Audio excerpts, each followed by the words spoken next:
हालांकि मंत्री नारायण प्रसाद का कहना है कि कुछ लोग जमीन पर कब्जा करना चाहते थे और इसी को लेकर विवाद हुआ है। ये उस जमीन हमारे पूर्वजों का है।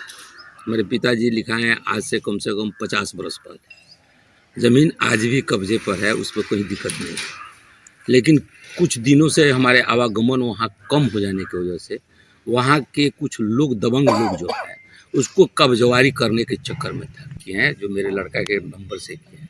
तो लड़का ने 2-3 आदमी 4 को भेजा है पहले कि जाकर शांत करा दीजिए, लेकिन पता चला है कि उनके साथ भी वो लोग जो सो मारपीट किया है, झगड़ा किया है और गुटबाजी किया है।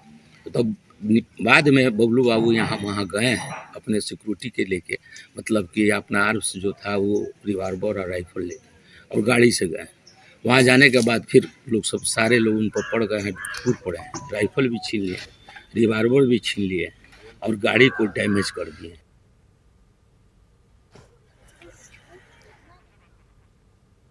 और इस पूरी खबर की अधिक जानकारी के लिए हमारे संवाददाता प्रफुल्ल हमारे साथ इस वक्त फोन लाइन पर जुड़ चुके हैं। प्रफुल्ल, जिस तरीके से मंत्री जी के बेटे ने कानून को अपने हाथों में लेने की कोशिश की है, क्या अब तक इस पूरे माजरे को लेकर पुलिस प्रशासन का हस्तक्षेप हुआ है?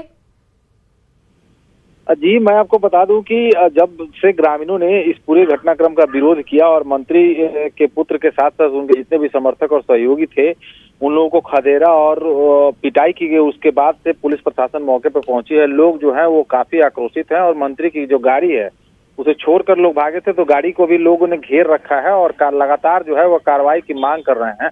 इस बीच मंत्री का जो बयान आया है वो भी अपने आप में चौंकाने वाला बयान है। मंत्री जी एक तरफ खुद ही इस बात को मान रहे हैं कि जमीन पर जो है दखल कब्जा है और उस इलाके में कुछ दबंग लोग जो है वो कब्जा कर रहे हैं। तो ऐसी कोई बात नहीं है। वहाँ बच्चे जो थे वो खेल रहे थे और खेलने के दौरान ही ये लोग वहाँ पे पहुंचे हैं और उसके बाद कुछ बच्चों की पिटाई की गई, जिसका विरोध करने पे इन लोगों ने अपना जो दबंगई है वो दिखाना चाहा है और हथियार लोगों ने आरोप लगाया है कि फायरिंग भी की गई। हालांकि फायरिंग की पुष्टि नहीं हो पाई है पुलिस प्रशासन के द्वारा, लेकिन लोगों का यह आरोप है कि हथियार से फायरिंग की गई, जिसके बाद लोग उग्र हो गए और लोगों ने जो लोग आए थे हथियार के साथ, मंत्री के पुत्र थे, उनके भतीजे थे और गार्ड था, सभी को खदेड़ दिया। लोगों ने हथियार भी उनसे छीना है और इस पूरे घटनाक्रम में 2 लोग का सर फटा है, एक का हाथ टूटा, जो 3 लोग घायल हुए हैं, जिनका इलाज भी जो है वो अस्पताल में चल रहा है। और लोगों में काफी आक्रोश है। लोग स्पष्ट तौर पे ये मान रहे हैं कि कहीं ना कहीं ये सत्ता का जो नशा है और मंत्री की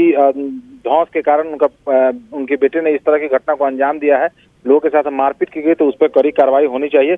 फिलहाल जो है गांव में तनाव को देखते हुए बड़ी संख्या में पुलिस की मौजूदगी उस गांव में है और पुलिस के बड़े पदाधिकारी भी वहां पहुंचे हैं। लोगों को समझाने का प्रयास किया जा रहा है, लेकिन लोग अभी गाड़ी घेरे हुए हैं और लोग ये स्पष्ट तौर पे मांग कर रहे हैं कि किसी तरह से मंत्री के बेटे पे कार्रवाई हो, तभी जाकर वो लोग शांत होंगे। जी प्रफुल्ल, ये जो गाड़ी थी ये मंत्री जी की थी और उस पर सवार उनके बेटे वहां पर पहुंचे थे और उसी गाड़ी की तस्वीर इस वक्त हम देख रहे हैं। लेकिन सवाल तो ये भी है कि क्या उस गाड़ी पर मंत्री जी भी स्वयं मौजूद थे या सिर्फ और सिर्फ उनके बेटे और उनके कुछ समर्थक थे? जी, मैं बता दूं आपको कि मंत्री जी उस गाड़ी पे सवार नहीं थे। हालांकि मंत्री जी अपने निवास स्थान पे ही थे, लेकिन गाड़ी जो थी वो मंत्री जी की गाड़ी थी और मंत्री जी की गाड़ी पे उनके बेटे, उनके भतीजे और 1-2 गार्ड और उनके जो सहयोगी थे 1-2 लोग, वो करीब आधा दर्जन की संख्या में लोग थे, वो लोग वहां पे पहुंचे थे। और उस परिस्थिति में वहां पे ये घटना हुई है और घटना के बाद लोग आक्रोशित हो गए। आक्रोशित लोगों ने इस तरह से लोगों का आक्रोश भड़क गया कि लोगों ने उन लोगों को दौड़ाना शुरू किया, इसके बाद गाड़ी छोड़कर लोग वहां से फरार हो गए। बहुत बहुत शुक्रिया हमारे साथ जुड़ने के लिए प्रफुल्ल, तमाम जानकारी के लिए। तो बेतिया से ये बड़ी खबर आपको बता रहे थे, जहां बगीचे में क्रिकेट खेलने को लेकर विवाद हुआ और मंत्री जी के बेटे ने कानून को आड़े हाथों लेने की कोशिश की है। अब देखने वाली बात होगी कि आगे क्या कुछ कार्रवाई की जाती है।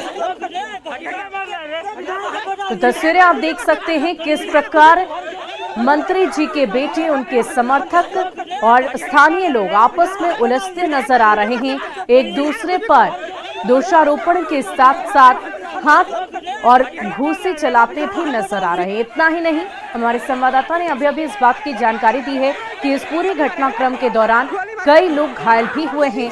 बता दें कि इस पूरे बगीचे में सभी बच्चे क्रिकेट खेल रहे थे और इसी को लेकर नाराजगी जाहिर की गई मंत्री के बेटे की तरफ से और उसके बाद ये विवाद गहराता गया और साथ ही साथ ये तस्वीर सामने निकल कर आई है।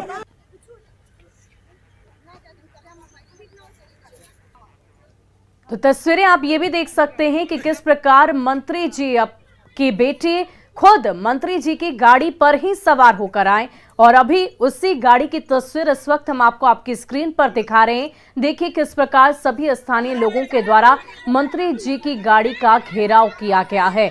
दरअसल जब ये पूरा विवाद हुआ उसके बाद मंत्री जी के बेटे वहां से निकल गए, साथ ही साथ उनके समर्थक भी वहां से चले गए, जिसके बाद ये गाड़ी वहां पर रखी हुई है और तमाम स्थानीय लोगों के द्वारा इसका घेराव किया जा रहा है। विरोध प्रदर्शन, आक्रोश लोगों में काफी ज्यादा देखा जा रहा है। हालांकि पुलिस प्रशासन की तैनाती इस वक्त वहां पर की गई है, मामले को शांत कराने की कोशिश की जा रही है, लेकिन स्थिति अभी भी तनावपूर्ण बनी हुई है। तस्वीरें आप देख सकते हैं किस प्रकार मंत्री के बेटे पर ये दोषारोपण और साथ ही साथ ये तस्वीर आप देख सकते हैं, आक्रोश काफी ज्यादा है। वहां उनके समर्थक और मंत्री जी के बेटे मौजूद हैं, साथ ही साथ स्थानीय लोग बचाव करने की कोशिश कर रहे हैं।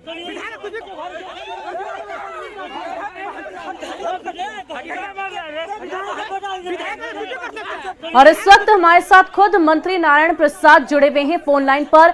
मंत्री जी बहुत बहुत स्वागत है आपका न्यूज 18 बिहार झारखंड पर। और ये जो तस्वीर इस वक्त आपकी बेटी की दिख रही है, इस तस्वीर पर आपकी क्या प्रतिक्रिया होगी? जी बात ऐसी है ना कि वो जमीन हमारी पुरखों की है, बहुत पहले से फुलवारी वलवारी है वहाँ जी, और उसको अतिक्रमण करके चारों तरफ से जो सो लोग हाथा वगैरह होता है ना देहात में, उसको जो है गिरा कर रास्ता निकालना चाह रहे थे और मैंने उसको अतिक्रमण करना चाह रहे थे। लेकिन मंत्री जी जो जानकारी हम तक पहुंची है उसके अनुसार यही बात सामने आई कि बच्चे वहां पर क्रिकेट खेल रहे थे और इसी दौरान आपके बेटे का ये गुस्सा फूट पड़ा। नहीं हम बताते हैं, हम तो थे पूजा में, समझे ना, हम पूजा करते हैं, स्नान करते हैं, 9:30 बजे निकल कर हम घर में गए हैं। हमको बाद में पता चला जब हमारी पोतोल बोली है कि आप बबलू बाबू चले गए हैं, वहाँ झगड़ा हो गया है थी पर जमीन पर जी। तो हमने निकले हैं, जब हम पता किए हैं कि बात क्या है तो बात पता चला कि अतिक्रमण करने वाले लोग जो सो इस समय भले क्रिकेट की बात करें, वहाँ अतिक्रमण आज भी किया हुआ है। आप वहाँ स्थानीय जो भी मीडिया के लोग हैं देख सकते हैं। नारायण जी, लेकिन आपके बेटे की जो तस्वीर सामने आई उसमें ये भी साफ तौर पर नजर आ रहा है कि आपके बेटे राइफल लहराते नजर आ रहे हैं। अब इस पर आपकी क्या प्रतिक्रिया होगी? नहीं, मेरा बेटा जब चाचा को मारने लगा है लोग, तो सूचना इसको मिली है तो 5 आदमी को भेजा है, उसको लोग मारने लगा है। तो अब यहाँ से वो लड़का गया है ना, अपने साथे लेकर 4-5 आदमी को, तो वहाँ जाते जाते वो लोग जो सो वो टाइट जब हुआ है तो वो लोग राइफल और बंदूक रिवाल्वर दोनों छीन लिया है लोग, और दोनों छीन कर लोग भाग गया है, उसको भी मारने लगा है लोग। तो किसी तरह जान बचाकर वो घर पर अपना आया है, तब हमको सारा बात बताया है, तो हम जाने हैं कि इस तरह की घटना हो गई है। नारायण जी, आपकी गाड़ी भी वहां पर मौजूद है, क्या आपके बेटे ने आपकी गाड़ी का इस्तेमाल किया था वहां तक पहुंचने के लिए? नहीं, वो गाड़ी मेरी सरकारी गाड़ी मेरे घर पर है, वो मेरी प्राइवेट मेरे नाम से गाड़ी है, और वहाँ लोग उसी गाड़ी से गए थे, उसको लोग तोड़ ताड़ किया है, फोड़ फाड़ किया है, शीशा उसा, उसका जान चला जाता। लेकिन भाग के नहीं आता। मंत्री जी, जो तस्वीर इस वक्त हम अपनी टीवी स्क्रीन पर देख पा रहे हैं उसके अनुसार आपकी गाड़ी में आपका प्लेट भी लगा हुआ है आपके नाम के साथ, और आपका कहना है कि ये सरकारी गाड़ी आपकी नहीं है। जी, सरकारी नहीं, मेरे नाम से, मेरे बहुत पहले विधायक कोटा से निकाली हुई गाड़ी है, स्कॉर्पियो 7273, और उसको उसका कवर था, कवर लगा दिया गया था जी। कवर को हटवा कर उसको किसी तरह जो सो मीडिया ने इसको वहाँ के स्थानीय लोग मिलकर मीडिया से उसका फोटो खिंचवाया। वो मेरी पर्सनल गाड़ी है, सरकारी गाड़ी नहीं है। हेलो, लेकिन सवाल तो ये भी है मंत्री जी कि क्या आपके बेटे ने कानून को आड़े हाथों नहीं लिया है? क्या उसने कानून को नहीं तोड़ा है? अब आगे क्या उस पर कार्रवाई की मांग जो स्थानीय लोगों की तरफ से की जा रही है उसे पूरा किया जाएगा? जांच के बाद आपको पता चल जाएगा कि इसने कानून को अपने हाथ में लिया है कि वो लोग कानून को हाथ में लिया जी। कानून सबके लिए है, एक विशेष व्यक्ति के लिए बदनाम करने के लिए लेकिन नहीं। इस पूरी घटना के दौरान उन्होंने पिस्टल लहराया, राइफल लहराई, ये गलत है। और साथ ही साथ इस पूरी घटना के बाद क्या उन पर प्रशासनिक कार्रवाई जो होगी, जो उन्हें सजा दी जाएगी? हेलो मैडम जी कोई भी व्यक्ति जब जान में खतरा रहता है तो उसको जो है निकाल कर उसको डराने धमकाने का काम समय पर करता है, लेकिन उसको छीन लिया गया। यदि उसका मानसा होता गोली चलाने का तो उसका राइफल और पिस्टल दोनों नहीं छीना जाता।